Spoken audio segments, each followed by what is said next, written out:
Ang mga guro ay higit pa sa pagtuturo ng pagbasa at pagsulat.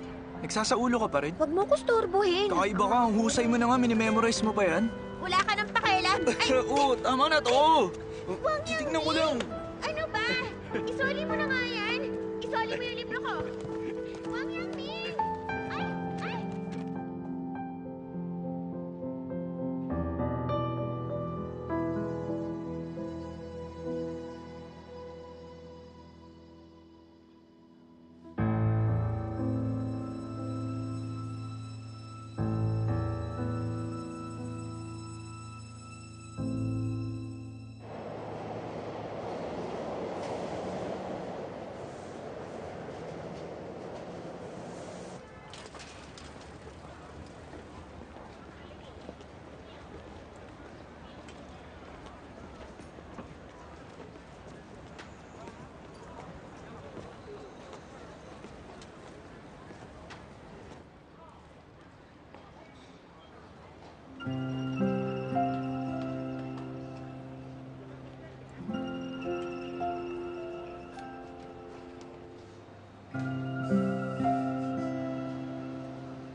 Masaya ka ba makita ako? Para namang ang tagal nating di nagkita. Kahit na matagal na panahon man yan, o kanina lang tayo nagkita, masaya ako lagi pag nakikita ka na. Sobrang cheesy mo naman. Kinikilabutan ako sa mga sinasabi mo dyan. Maghapon mo akong tinatawagan. May nangyari ba sa ospital? Wala naman. Namimiss lang kita. Umorder kang spicy noodles. Oo, parating na yon. Hello, ito na yung order nyo. Salamat ah. Salamat.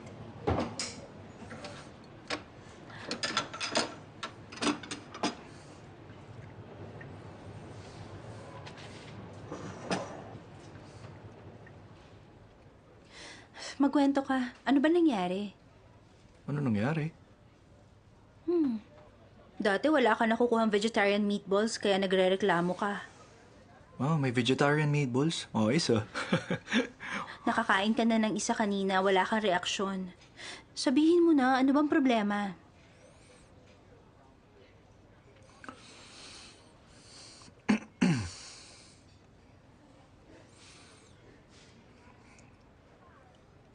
Nakwento ko sa'yo yung operasyon ni Shiyumang. Yung department, ayaw nila akong payagan. Para ako nabaliwala.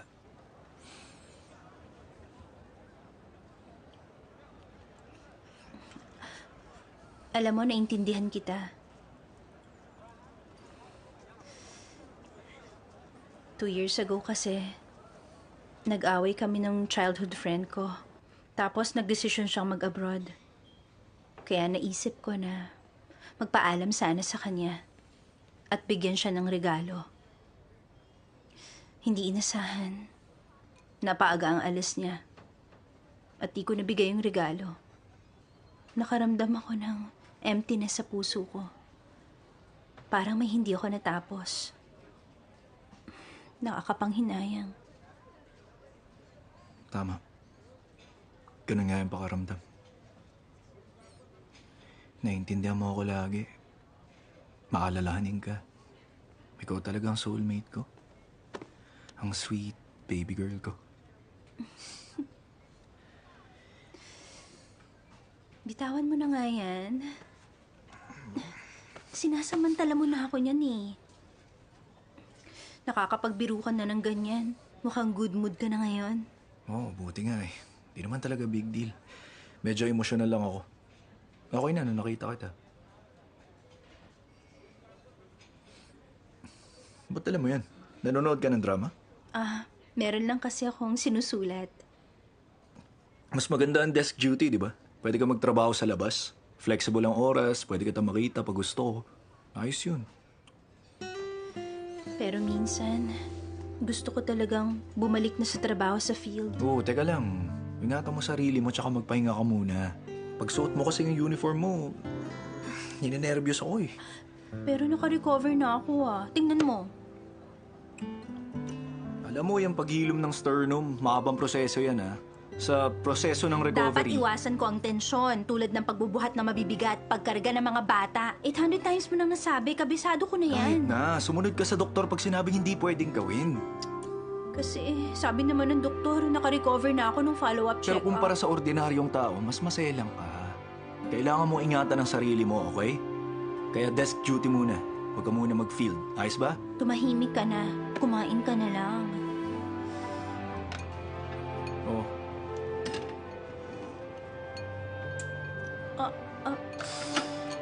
Nasinuntok kita ngayon. Yung sugat ko, hindi ko na kaya magbuhat. Ah.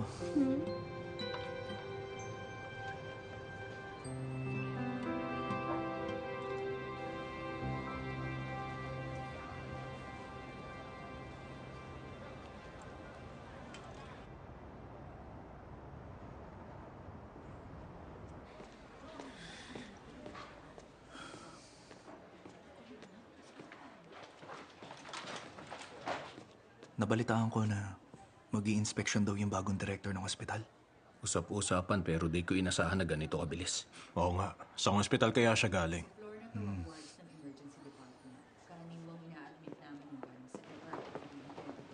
Teka, Liu Fei. Di ba papa mo yan? Ay, teka, di ba? Nandito na lahat. Totoo nga. Oo nga. Ipapakilala ko kayo sa lahat. Ang bago nating director, Liu Binha. Hello. Long time no see. Long time no see. Dito yung opisina. Ang bilis ng improvement ng skills si Dr. Liu. May pacemaker surgery siya. Suwenda, Ano yun? gusto mo bang mananghalian? Depende kung gusto ni Mr. Liu. Huwag na nga kayo magbiro. Hindi ako nagbibiro. Bakit? Di ikaw ang mag-decide. Huwag kang umalis. Personal kang binati ng direktor, Mr. ha? Liu, teka.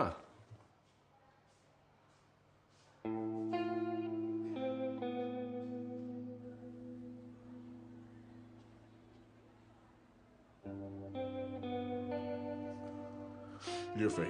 Mr. Yu. Umupo ka lang. Sige lang.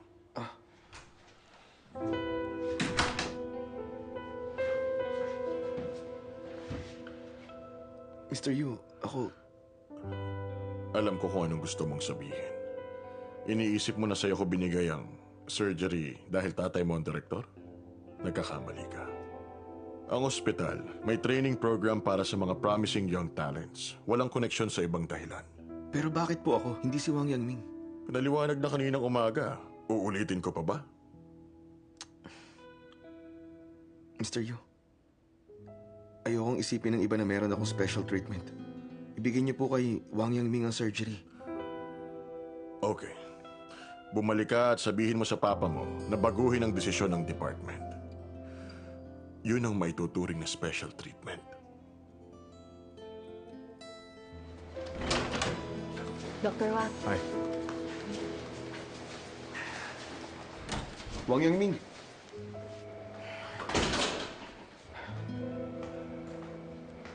Nakausap ko si Mr. Yu.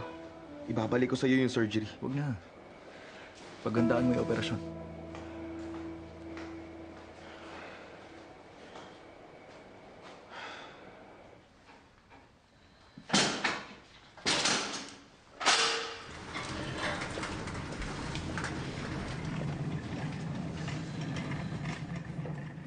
Yangming, Mabilis lang ang operasyon. Relax ka lang. iiwan mo ba ako? Magagaling sina Dr. Su at Dr. Liu. Dito lang ako. Huwag ka mag-alala.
ang operasyon. May kung ano ka bang nararamdaman? Oo nga pala. Dapat nakahiga ka lang sa loob ng 24 hours. Tapos kumain ka ng madali lang tanawin. I-monitor mo yung sugat kung may bakas ng discharge. Kung may nararamdaman ka, tawag ka lang ng doktor. Sige, tulog ka muna.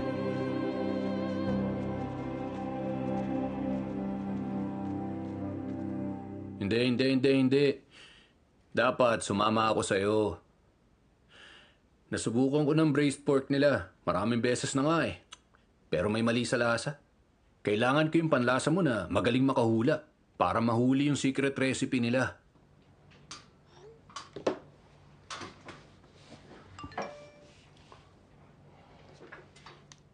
Okay, see you in 10 minutes.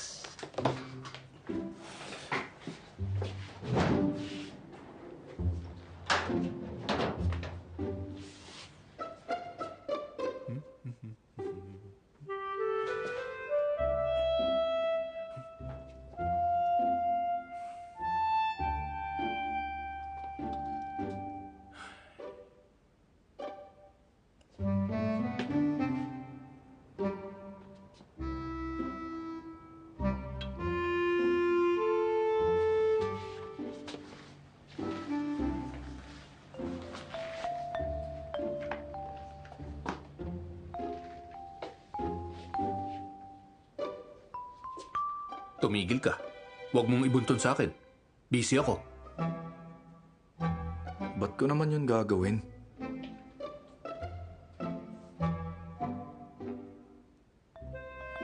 Master, paano kung i-comfort mo na lang ako?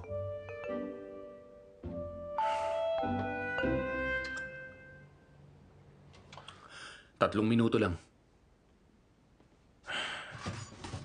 Yung operasyon ni Shi Yumang, tinadhana yon para magkaroon ng closure ang nakaraan ng kabataan mo.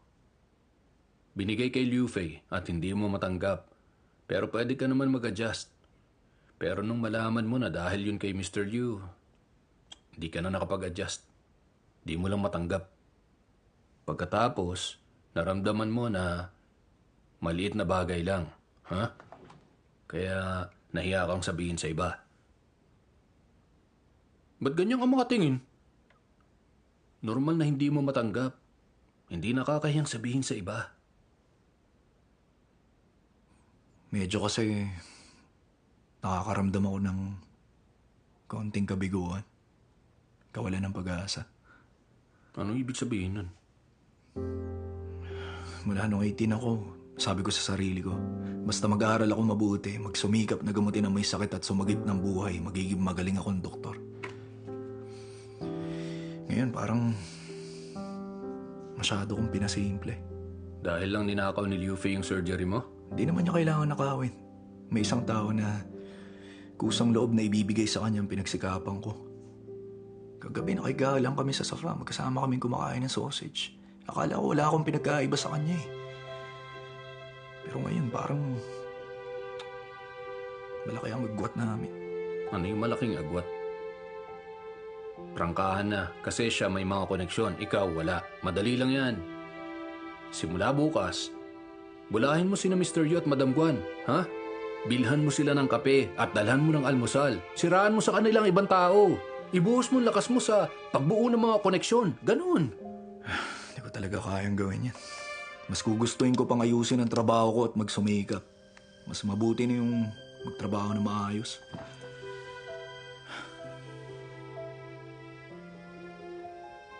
Hoy. Ano ba ang doktor? Technical na trabaho to. Ha? Kahit may koneksyon ka pa, walang silbi kung di ka magpe-perform. Di ka.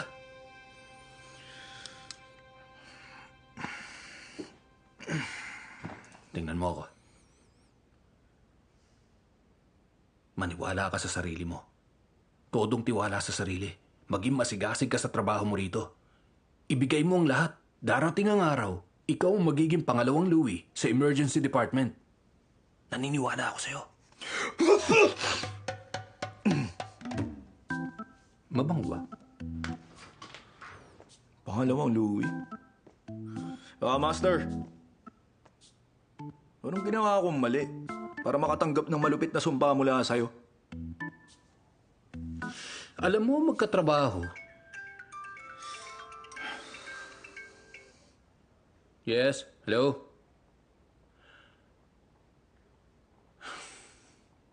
Okay, kuha ko. Ang mundo ba? Titigil sa pag-ikot kung wala ako, ha?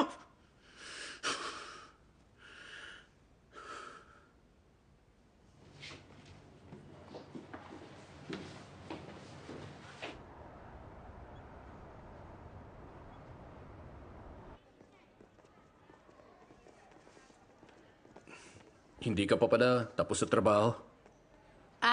Magdadala ako ng medical record. Magdi-dinner tayo dapat. Pero may biglaan akong operasyon. At hindi ko na nasabi sa'yo. Ay, okay lang. Sabi ko na, hindi mo ako sisisihin eh. Kung ibang babae na yan, naghalit na sa akin. Ganito pag nagde-date ang mga doktor eh. Kahit nasa isang ospital lang, parang LDR pa rin. Madalang magkita. Wala eh. Nurse, yung medical record.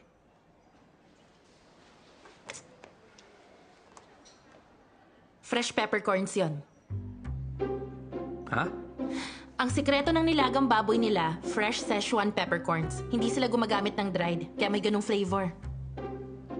Ganun ba? Isipin mo mabuti Sa tuwing kakain tayo doon, kahit pagkatapos nating uminom ng tubig, may naiiwang bango sa bibig. Pero kung dried peppercorns ang ginamit, wala na tayong malalasahan pagkainom ng tubig. Parang tama ka nga. Paano mo nalaman at naisip yan? Sinadya kong umorder ng smoothie pagkatapos ng 2 kagat, tsaka ko iinumin yun. Kung hindi, mamamanhid yung bibig ko, kaya wala na ako malalasahan. Grabe, ang talino mo talaga. Sabi ko na kaya mo yan eh. Makakahinga ka na ba? Ngayong alam mo na, matatahimik ka na. Sa totoo lang, gusto ko sanang... Gusto mo sanang kumain uli doon para makumpirma? Pero alam mo naman, yung taste buds ko, medyo hindi ganun ka-sensitive. Kaya kailangan mo pa rin umasa sa akin. Eksakto, sumama ka sa akin. Yun ang pinakamaganda. Ililibre mo ako, ha? Libre? Gusto naman talaga kitang ilibre. Ay, pero yung timing... Okay lang, alam ko naman yan. Nag-aalala ka lang na baka hindi magkasundo mga schedule nating dalawa. Tama ba ako, ha? Tama. Chinek ko ang schedule natin. Meron kang 1 oras na break between 5 and 6 p.m. sa Makalawa. Kung okay ka, let's go?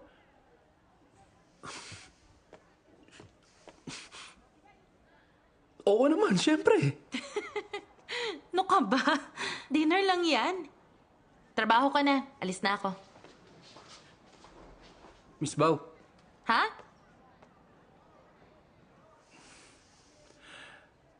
will you marry me? Ha?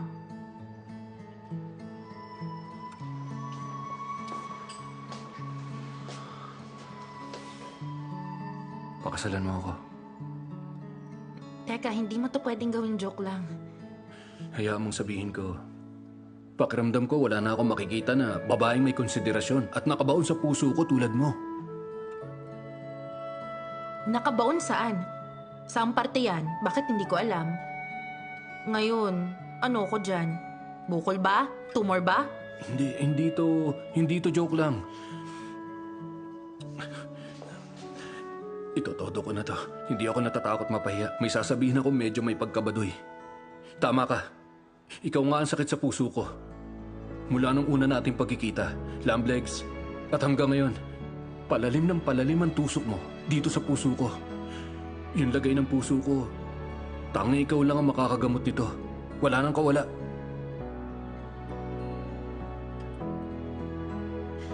Hindi ko naman pinagdududahan ang emosyon mo kung gaano ka ka-sincere ngayon. Pero hindi ko rin maalis ang posibilidad na abnormal reaction yan dahil sa mabilis na pagtaas ng norepinephrine. Hindi pa ako sigurado kung ang reaksyon man na to dahil sa Szechuan peppercorns o sa katotohanan na magdi-dinner tayo. Obserbahan natin. Okay yan. Obserbahan mo dapat. Huwag ka mag-alala. Ibibigay ko ang lahat ng... Tapos na ang operasyon? Xiaoshui, Ano yon? hindi kita bibiguin. Okay.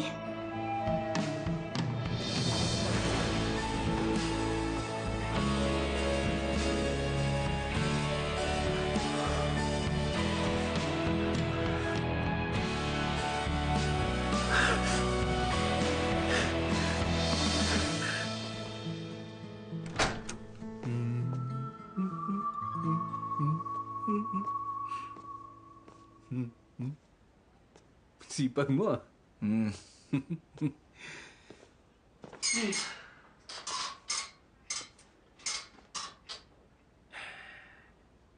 Nag-i-improve ang medical skills. Mas kaakit-akit ang itsura. Pareho kami ng interes. Mga interes at hobbies namin. Ang pinaka-importante, pareho ng propesyon, nagkakaintindihan, panghabang buhay. Perfect match. Sinong gusto makasama ka habang buhay? Ay, sus. Ay, nako bata. Ano bang iniisip mo dyan? Ha? Makukumpara mo bang sarili mo kay Shui? Sinong Shui? Ah, si Bao ba? Oh, Kailan pa kayo umabot sa punto na magsasama kayong dalawa habang buhay? makinig ka. Ngayong araw, sigurado ako na may feelings din siya sa akin. Siya lang ang para sa akin. Sa inaasal mo ngayon, wala ka na ibang pakakasalan ah. Sinasabi ko sa'yo, ngayon pa lang, kung hindi rin lang siya, magmomonghe ko agad at doon ako sa templo magliligtas ng buhay. Good luck na lang sa'yo, Master. Kung ganun pala, mas marami nang tatawag sa'yo ng Master niyan. Wini-wish mo ba na magtagumpay ako sa pagpapakasal? O wish mo na magmonghe ako agad? Ha? Wish kong tagumpay mo. Sinasabi ko sa'yo, wag na wag ka magtatanim ng pantasya tungkol sa baw ko. Narinig mo? Aray, ang sakit na. Ang wish ko nga magtagumpay ka nga. Tinamaan ka ni Bao. Perfect match kayong dalawa. Ikaw talagang bata ka. Mr. Yu. Mr. Yu, May sasabihin ako. Huwag kang mag-arrange kay Liu Fei ng kahit anong operasyon. Pansamantala muna namin siyang isasama sa research group. anong research group? Outstanding Youth Training Program. Training program para sa mahuhusay na batang medical talents, tama? Tama. Ayos yun. Maganda to ah. Ibig sabihin, sa future, lahat ng mahalagang operasyon, maa-assign sa mga mahusay na talent na to. Gumawa uli ng schedule, ha?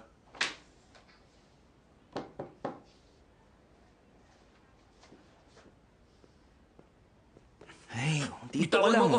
Pupunta ako sa banyo. Ano ba yung sinasabi mo? Bakit makikipagtalo ka pa sa kanya? Bakit pa? Bakit makikipag-away ka pa? Kahit ano pa yon, basta nagliligtas ng buhay, ayos na.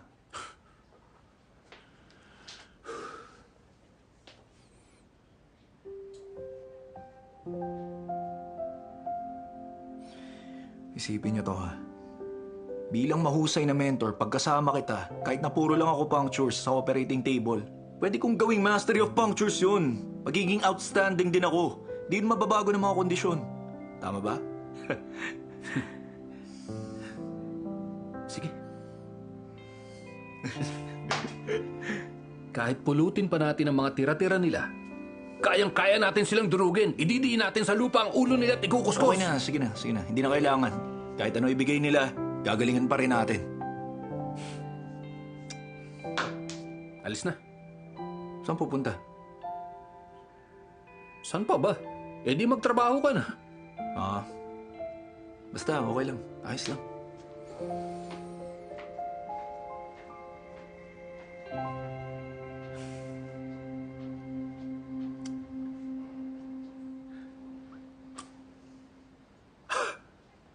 Iisipin na lang kita, Bao.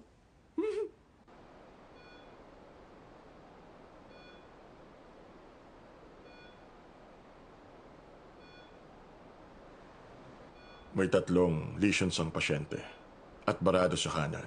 Tortuous ang vessels. May makapal na calcification. Hindi kakayanin ng heart function ng mahahabang operasyon. Tumuto ka sa mga positive development.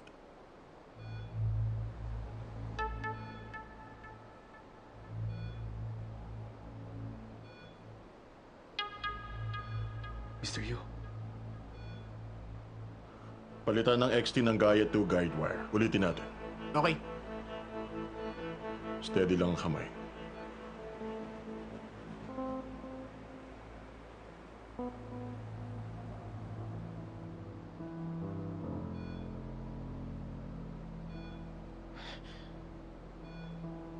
kumapit na yung guide wire.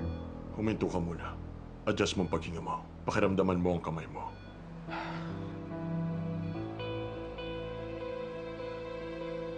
Mahalagang mahanap ang tamang direksyon. Lumiko ka sa kurba. Mapupunta ka sa opening ng anterior descending artery. Mr. Yu, di umubra. Medyo mahirap para sa iyo ang operasyon na to. Pero naramdaman mo na. Gagaling ka rin sa susunod. Ako na.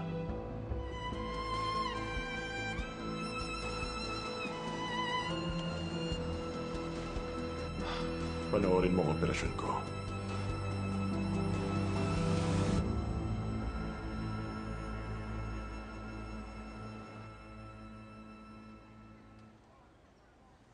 Nagawa niya.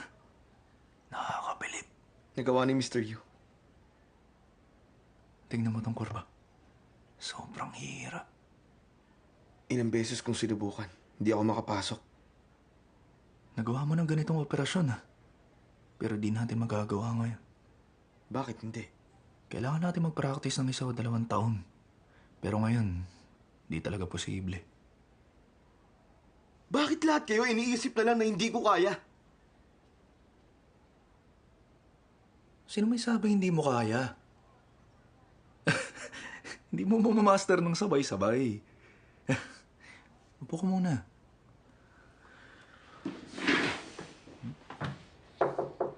Hi, Dr. Wang. Hi. Dr. Liu, nag-take out kasi kami. May extra box ng prutas. Sa'yo na. Salamat.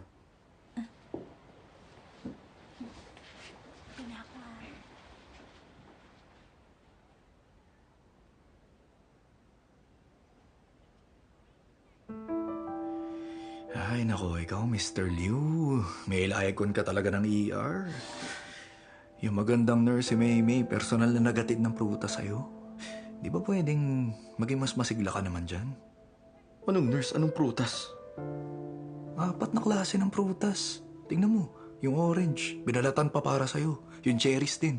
Ayan, tinanggalan na ng buto yan. Pinagtsagaan niya yan. Kung gusto mo, sa'yo na lang. Anong gusto ko? Pinadala nga para sa'yo yan. Di ba sabi niya tinake out yan? Ilalagay ba nila sa glass container at lalagyan pa ng note na, for you? Pwede ba? Alagaan mo naman mga relasyon mo kahit konti.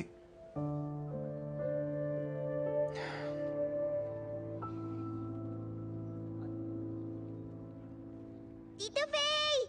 Tito Faye, teka lang po! Tito Faye! Uy, Hami! Oh, lilipad tayo! Sabi na sa'yo hindi po ako nagkamali. Ang galing mo nga eh. Nakatalikod ka. Ang layo pa nga namin, nakita ka raw niya. Akala ko nanloloko lang. Ba't mo ko hinahanap? Pwede po ba kayo mag-opera ng puso para sa akin? Anong ooperahan? Mama, akin na po. Ito na. Eto po, meron akong sariling puso. Tingnan mo ito ang tinatawag na upper part ng left ventricle. Ito naman ang upper part ng right ventricle. Ay, hala. Itong lobe. At itong lobe. May iba pa? Ano naman po yan? Ito yung panghuli. Okay, tapos na. Wow! Ganito po kayo mag-opera sa ospital? Pag may ganito kaming operasyon, walang pwedeng lumapit sa amin. Pahinga ka muna. Nakakapagod pag may bata. Inom ka ng tubig. Di mo na kailangan balatan. Di ko babalatan para sa'yo. Ayan. May problema? May inaalala ka ba? Wala. Naramdaman kong may iba eh. Nung nasa baba pa tayo kanina. Ilang beses kang tinawag ni Hami pero di mo narinig. Ano bang nangyayari? Sige na. Sinabi ba sa'yo ni Wang Yangming? Si Papa na ang director ng ospital. Sinali rin ako ni Mr. Yu sa research group ng Young Talents. Sinama ako sa mga operasyon. So dahil ba dyan, kaya ka nababalisa? OA akong pakinggan, di ba? Ay nako, oo. OA ka. Alam mo, nag-a-attitude ka eh. Unang-una sa lahat, yung operasyon, di ko magawa. Kaya pinuntahan ko si Papa. Gusto kong mag-quit sa research group. Pero sabi niya, desisyon daw yun ng superiors bago pa siya dumating. Ngayon ko palang naramdaman ang ganitong katangahan. Kahit anong pilit ko, hindi umubra. Sa harap pa ni Papa. Kaharap mong papa mo kaya wala kang dapat ikatakot. Gawin mo lang kung anong gusto mong gawin. Ang tingin niya sa akin, di ako karapat-dapat na anak. At ganun nga rin ang nararamdaman ko. Kinakabahan ako pag nakikita siya. Di raw ako magiging pinakamagaling na doktor sa buong buhay ko. Tuwing naiisip ko yung sinabi niya, nandiliit talaga ako. Ngayong mukhang tama nga siya. Hindi dahil di mo nagawa ng maayos, sa susunod di mo na pagbubutihan. Kung sa susunod hindi pa rin, hindi ibig sabihin hindi mo na magagawa. Parang si Hami, naiihian niya yung kama pag umaga. Hindi naman siya magiging ganun habang buhay, di ba? Hindi kaya! Okay, hindi na po. Halimbawa lang yun ni Mama. Hindi naman pwedeng habang buhay ka umiihi sa kama, di ba?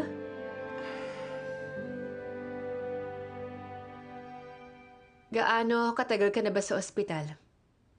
Huwag kang self-denial. Huwag ganun kabilis na husgahan agad ang sarili. Sabay kami ni Wang Yangming pumasok sa ospital. Pero sa mata ni Papa, mas magaling siyang doktor kaysa sa akin. Ako ang nakakadismayang anak kahit kailan.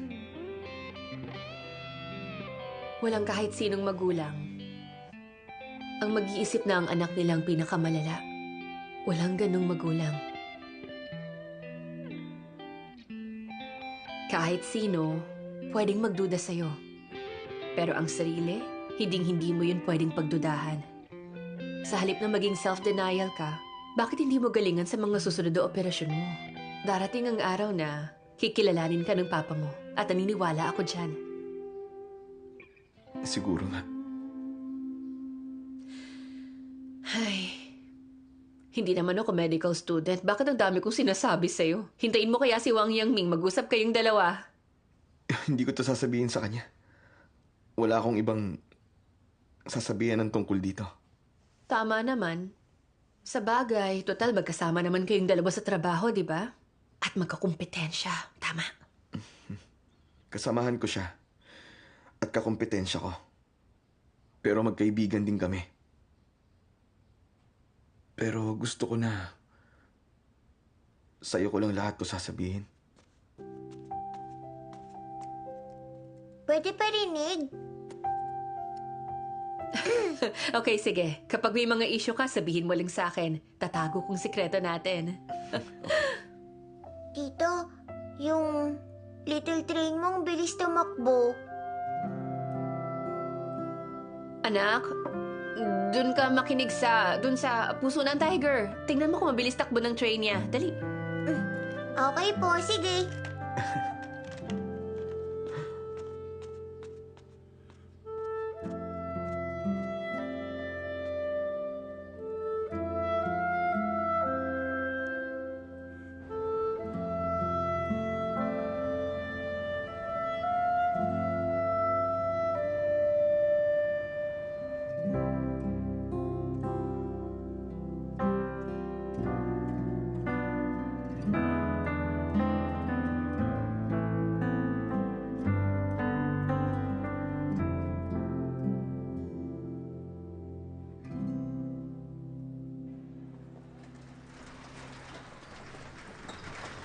Dr. Lee, Dr. Wang.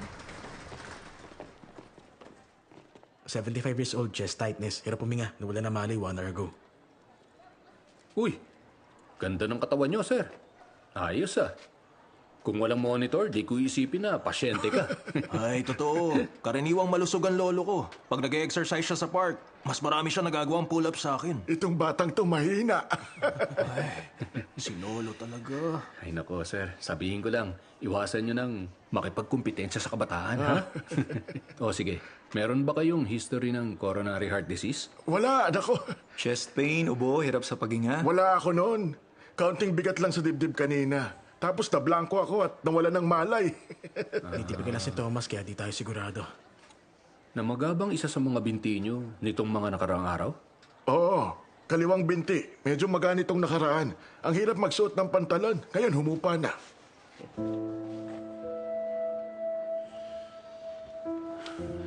Blood clot detachment. Pulmonary embolism. Okay, sir. Higa muna kayo. Higa muna.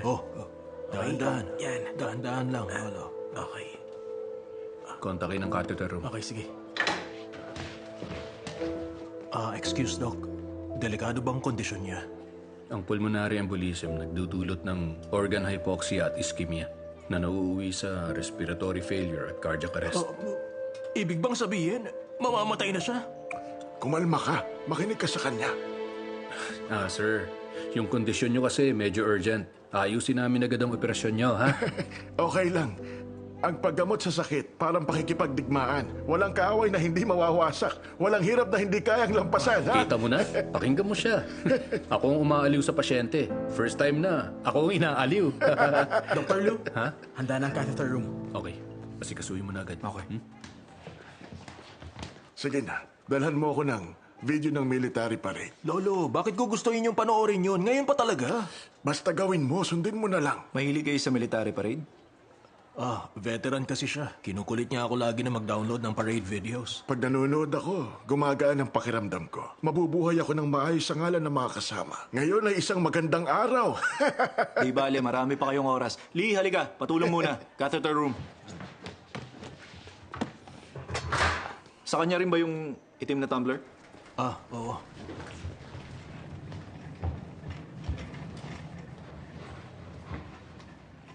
Para sa akin, unfair pa rin. Paano mas lamang si Liu Fei kay Wang Yangming? Ba't di siya pwedeng isali sa research group? Mahusay yung skills ni Dr. Liu. Marami namang magaling na doktor. At saka, magaling din kaya si Wang Yangming. Nandun ako nung ginawa yung thrombolysis. Medyo nakakatakot ang sitwasyon nun. Ayaw pumirma ng pamilya. Pero hindi pinansin ni Wang Yangming, tinuloy pa rin niya. Yun ang pagliligtas ng buhay, hindi basta trabaho lang. Ay, sobrang dedicated nga sa trabaho si Dr. Wang. Pero yun lang, wala siyang mabuting ama.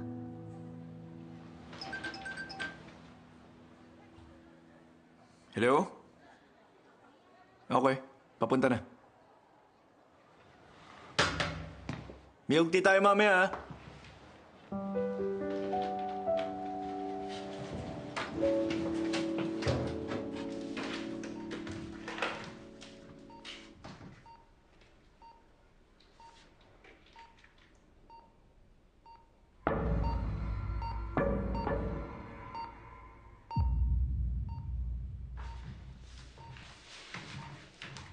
Master, yung electrical activity tumaas agad.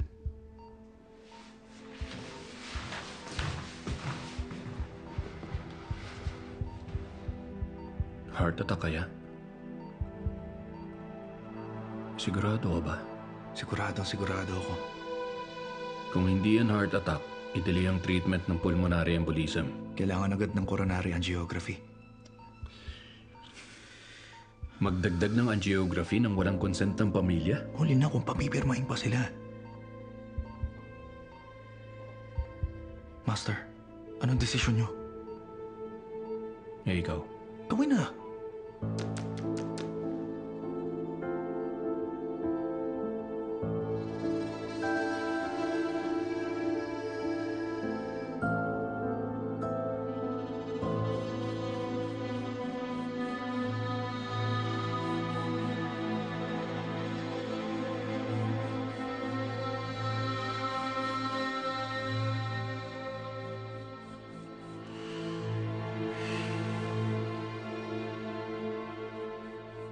Right coronary artery. Yung middle segment, barado ng gusto. Buksan agad. Okay. Sir, huwag magpigil ng hininga. Hinga lang ng normal. Ang susunod naman, maglalagay kami ng balloon sa right coronary artery para lumuwag yung may bara. Tapos lalagyan ng stent para bumuka yung mga ugat. Hindi nyo na kailangan sabihin, hindi ko yun naiintindihan. Dito, kayo ang leader. Gagawin ko kung ano sasabihin ninyo. Kayo na ang bahala. Tiwala ako sa inyo. Sige po, makakaasa po kayo. Hindi namin sasayamin ang pagkakataong maging leader.